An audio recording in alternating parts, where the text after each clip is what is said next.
यह बहुत ही ज्ञानवर्धक कहानी है, इसे जरूर सुने। एक मोर और मोरनी की कहानी। चलिए कहानी शुरू करते हैं। एक जंगल में एक मोर और मोरनी रहते थे। मोर और मोरनी बहुत हंसी खुशी जंगल में रहते थे। एक दिन मोरनी मोर से कहती है, पिया जी हमें यहाँ से चलना चाहिए, हमें वहां चलना चाहिए जहां हमारे समाज के लोग रहते हैं। काफी सारे मोर मोरनी रहते हैं, हमें वहां चलना चाहिए। मोर मोरनी से कहता है, प्रिय अगर हम वहां चलेंगे तो रोज लड़ाई झगड़े होंगे। हम दोनों यहाँ जंगल में कितना सुकून से रहते हैं, वहां जाने की क्या जरूरत है। लेकिन मोरनी जिद करने लगती है तो मोर भी मान जाता है। मोरनी की जिद करने पर वो दोनों उड़कर एक नगर में आ जाते।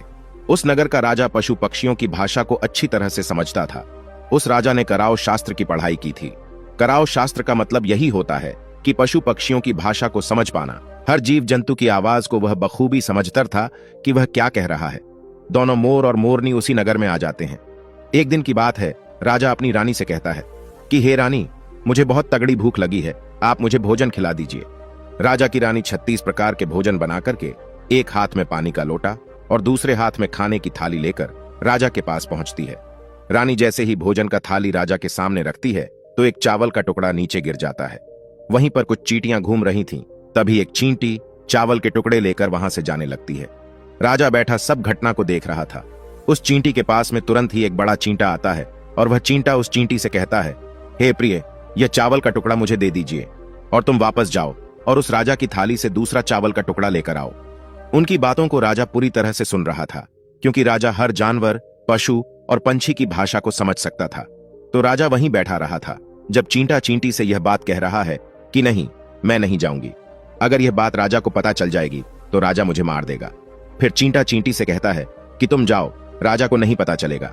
चींटी फिर जाने की कोशिश तो करती है, लेकिन फिर आधे रास्ते से वापस चली आती है और चींटा से कहती है, नहीं मैं नहीं जाऊंगी, हो सकता है राजा को पता चल जाए और राजा मुझे मार देगा। राजा उन दोनों को देख रहा था। चींटा को इस बात का भान हो जाता है कि राजा हमारी बात को समझ रहा है। चींटा फिर चींटी से कहता है, देखो लगता है राजा हमारी बात को समझ रहा है। राजा ने हमारी बातों को सुन लिया है, इसीलिए वो हमें ही देख रहा है।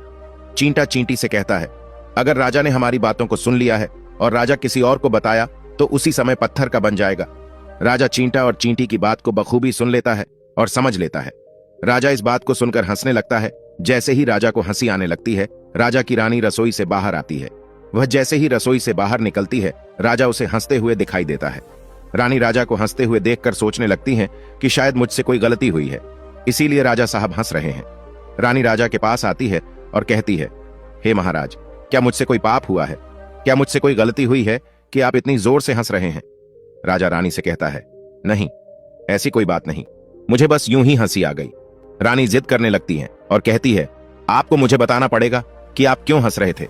राजा बार बार मना करता है, क्योंकि राजा को पता था कि चींटी ने कहा है कि अगर मैं चींटी वाली बात किसी को बताऊंगा तो मैं पत्थर का बन जाऊंगा। इसीलिए राजा रानी को यह बात नहीं बताना चाहता था। लेकिन रानी बार बार जिद करती है और कहती है, आपको मुझे बताना ही पड़ेगा कि आप क्यों हंस रहे थे। अगर आप मुझसे सच्चा प्रेम करते हैं, अगर आप मुझे अपना समझते हैं, तो आपको यह बताना पड़ेगा कि आप क्यों हंस रहे थे। राजा अब धर्म संकट में पड़ गया है। राजा सोचता है, अगर मैं ये बात रानी को बताऊंगा तो मैं पत्थर का बन जाऊंगा, और फिर सोचता है अगर मैं नहीं बताऊंगा तो रानी का विश्वास खत्म हो जाएगा। रानी बहुत जिद करने लगती है। कहते हैं ना कि प्रिया हठ और बाल हठ बहुत तगड़ी होती है। इन दोनों हठ से हमेशा बच करके रहना चाहिए। रानी के प्रिया हठ के सामने राजा को झुकना पड़ता है और राजा रानी से कहता है, ठीक है, अगर मैं आपको बताऊंगा तो बाद में आपको पछताना पड़ेगा। रानी कहती है कि अभी तो आप कह रहे थे कि कोई बात नहीं है, अभी आप कह रहे हैं कि मुझे पछताना पड़ेगा। रानी कहती है कि जरूर कोई तगड़ी बात है, और रानी और ज्यादा जिद करने लगती है। तब राजा कहता है कि तब ठीक है, अगर आप नहीं मान रही है तो चलिए मैं किसी जंगल में आपको एक बात बताऊंगा। राजा रानी रथ पर सवार होकर के जंगल के लिए निकल जाते हैं। जैसे वो घोर जंगल में पहुंच जाते हैं, तब राजा सारी बात रानी को सुनाने लगता है। जैसे ही राजा थोड़ी थोड़ी बात रानी को सुनाते गया, वैसे वैसे वो भी धीरे धीरे पत्थर का बनता गया। जैसे राजा ने आधी बात रानी को सुनाई, वो भी आधा पत्थर का हो गया। राजा फिर रानी से कहता है, हे रानी, मैं धीरे धीरे पत्थर का बनता जा रहा हूं, तुम बाद में बहुत पछताओगी। रानी कहती है, हे राजा साहब, हे महाराज, थोड़ी सी बात बची है, आप उसे भी सुना दीजिए। राजा पूरी बात बता देता है और राजा पूरा पत्थर का बन जाता है। रानी की इस जिद के कारण राजा पूरा पत्थर का बन जाता है। रानी रोने लगती है और रानी उस पत्थर को हिलाने की कोशिश करती है, लेकिन भारी भरकम पत्थर कैसे हिल पाती, क्योंकि राजा बहुत ही भारी था। राजा पत्थर का बन जाता है और उधर रानी सर पटक कर रोती है, छाती पीटती है, विलाप करती है और किसी जीव जंतु से सहायता के लिए गुहार करती है। इन सब कहानी को मोर और मोरनी बखूबी देख रहे थे, अपनी आंखों से देख रहे थे। रानी के विलाप को देखकर मोर मोरनी को दया आ जाती है। मोर मोरनी से कहता है, ये होता है प्रिय हट। अपनी इसी प्रिय हट की वजह से हम उस जंगल में कितना खुशी खुशी रहे थे और यहां चले आए। मोरनी मोर से कहती हैं कि प्रिय, ये रानी बहुत दुखी हो रही है, हमें इसकी सहायता जरूर करनी चाहिए। यह इतना विलाप कर रही है, इसकी ज्यादा तो सहायता हम नहीं कर सकते, लेकिन कम से कम इसको धीरज तो दे ही सकते हैं, यानी उसको विश्वास तो हम दिला ही सकते हैं। यही सोचकर मोर और मोरनी उस रानी के पास जाते हैं और जाकर के रानी से कहते हैं कि रानी साहिबा, जो हुआ वो तो गलत हुआ, लेकिन आप जरा धीरज रखिए, अपने आप को थोड़ा संभालिए, आपके पीछे पूरा राज्य है। राजा तो पत्थर का हो चुका है, अब आपको आपके राज्य का कारोबार आपको ही संभालना है। रानी मोर मोरनी की बात सुनने के बाद कहती है, भाई मोर मोरनी, मैं अपने आप को कैसे संभालूं, क्योंकि अब तो मेरा संसार ही उजड़ गया, क्योंकि मेरा पति परमेश्वर पत्थर का बन चुका है, और मैं क्या करूं। रानी की यह बात सुनते ही उधर मोरनी के मुख से यह निकल जाता है, राजा पत्थर के कैसे हो गए? राजा तो इंसान थे, अच्छे भले थे, लेकिन ये पत्थर के कैसे हो गए? रानी वही बात बताने लगती है जो राजा ने चींटी वाली बात रानी को बताई थी। रानी वही बात मोर और मोरनी को बताने लगती है और रानी भी धीरे धीरे करके पत्थर की बन जाती है। और जब रानी पत्थर की हो जाती है और राजा तो पत्थर का हो ही चुका था, जब दोनों पत्थर के हो जाते हैं, उधर मोर मोरनी को चिंता सताने लगती है। उधर मोर और मोरनी बहुत दुखी हो जाते हैं। मोर मोरनी को यह चिंता सताने लगती है कि यह विपत्ति हमारे ऊपर भी आ सकती है, क्योंकि राजा भी उसी चींटी वाली बात से पत्थर का हो चुका है और रानी भी उसी चींटी वाली बात से पत्थर की हो चुकी है। मोर मोरनी से कहता है, हम पर भी खतरा मंडरा रहा है, क्योंकि तुम स्त्रियों से कोई भी बात छिपती नहीं है। मोरनी मोर से कहती है, पिया जी, यहां से हम दूर चले क्या? मोर मोरनी से कहता है, हे बेवकूफ, दूर जाने से क्या फायदा है? यह संकट तो धरती के किसी भी कोने में हमारा पीछा नहीं छोड़ेगा। यह खतरा तो हमेशा हमारे ऊपर मंडराते रहेगा। अगर जाने अनजाने में यह हमारी मुख से निकल गई तो हम भी पत्थर का बन जाएंगे। इसी बात को लेकर मां र और मोरनी बहुत दुखी हो जाते हैं, बहुत चिंतित हो जाते हैं। रात दिन उनको यह दुख खाया जाता है। यह सोचकर वे ना भोजन करते हैं और ना चैन से सोते। बस रात दिन उनको यही दुख सताती है, यही टेंशन रहती है कि ये बात उनके मुख से निकल ना जाए। यदि हमारे मुख से ये बात भूल कर भी निकल गई तो दोनों पति पत्नी पत्थर के बन जाएंगे। यही सोचकर मोर ने दिमाग लगाया कि यदि मैं सारी चींटियों को खत्म कर दूं तो यह सब खत्म हो सकता है, क्योंकि यह करा धरा तो चींटियों का है। मोर मोरनी से कहता है, प्रिय, अगर हम सृष्टि से सारी चींटियों को खत्म कर दें तो चींटियों का संकट समाप्त हो जाएगा।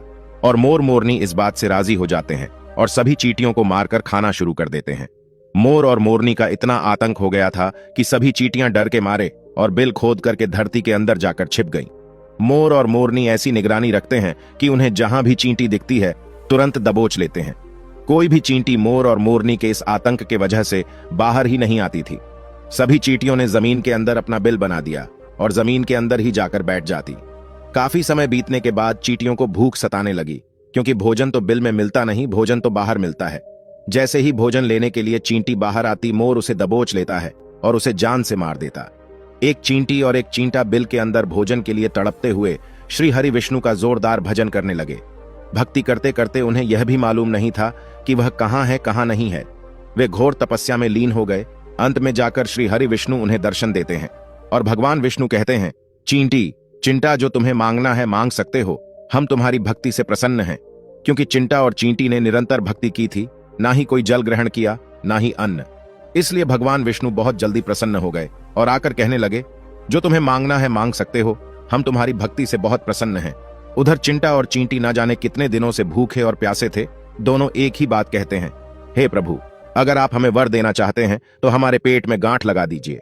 उन्होंने सोचा, अगर हमारा पेट नहीं होगा तो हम बाहर क्यों जाएंगे और मोर मोरनी हमें नहीं खाएंगे, इसीलिए उन्होंने मांगा, हे प्रभु, हमारे पेट में गांठ लगा दीजिए। भगवान विष्णु कहते हैं, तथास्तु, और चींटियों के पेट में गांठ लग जाती है। आज भी उन चींटियों के पेट में गांठ लगी हुई है, चींटियों का पेट नहीं होता।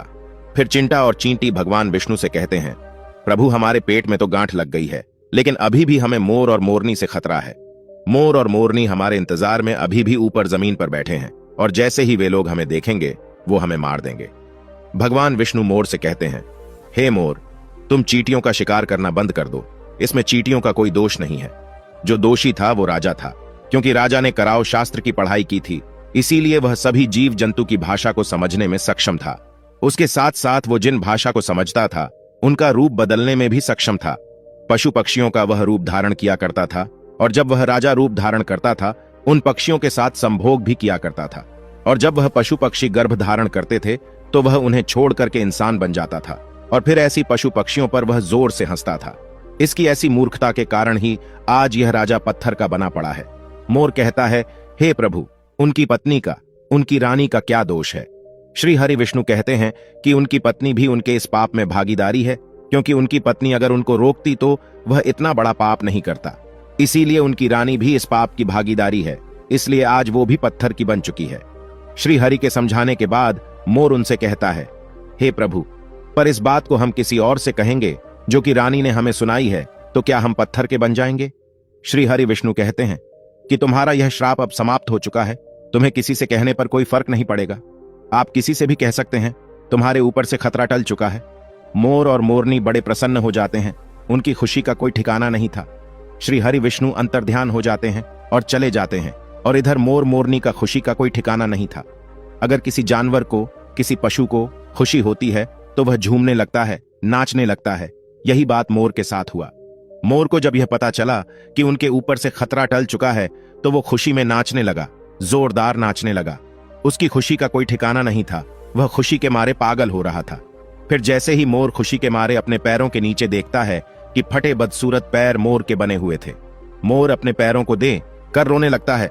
मोर सोचने लगता है कि पहले मेरे पैर इतने सुंदर थे, लेकिन आज इतने फटे और गंदे कैसे हैं? मेरा पूरा बदन सुंदर है, लेकिन मेरे पैर इतने फटे और बदसूरत कैसे हैं? मोर के पैरों के फटने का कारण चींटी खाना था, क्योंकि उसने बहुत सारी चींटियां मार मार कर खा गई थीं और मोरनी भी उन्हें खा गई थी, इसीलिए उनके पैर फट गए थे। आज भी कोई इंसान अगर चींटी खाता है तो उसके शरीर में छोटे छोटे दाने पड़ जाते हैं। यदि आप ज्यादा मात्रा में चींटी खाओगे तो आपका बदन भी फटने लगेगा। सांप केंचुली क्यों छोड़ता है? क्योंकि सांप चींटी खाता है और इसीलिए उसके शरीर में फट जाता है, अलग हो जाते हैं। इसी तरह मोर के पैर फट गए थे और वे बदसूरत हो गए थे, इसलिए मोर अपने पैरों को देखकर जोर जोर से रोने लगा। मोरनी मोर को धीरज रखवाती है और कहती है, जो हुआ वो तो हो गया, रोने से क्या होगा? मोर नाचता और जोर जोर से रोता है, इसलिए उसकी आंखों से आंसू की धारा बह रहे थे। मोरनी मोर को धीरज रखवाती है और उसके आंसुओं को नीचे गिरने से रोकती, लेकिन रोक नहीं पाती।